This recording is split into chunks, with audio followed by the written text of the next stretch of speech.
Once upon a time, in a quiet village by the forest, there lived a poor but honest woodcutter.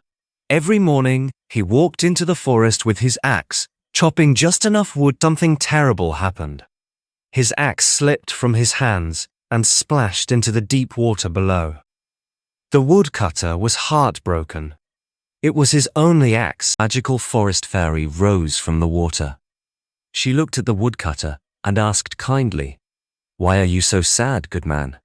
The woodcutter explained everything with a heavy heart. The fairy dove into the river and came back holding a dazzling golden axe.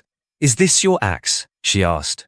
The woodcutter looked at it and said, honestly, "No, that is not mine." The fairy dipped below the surface again and returned with a shiny silver axe.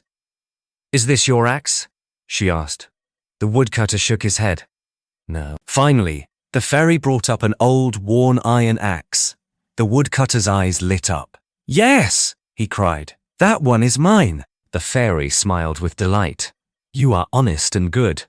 For that, you shall be rewarded." She gave him all 3 axes, the golden one, the silver one, and his own.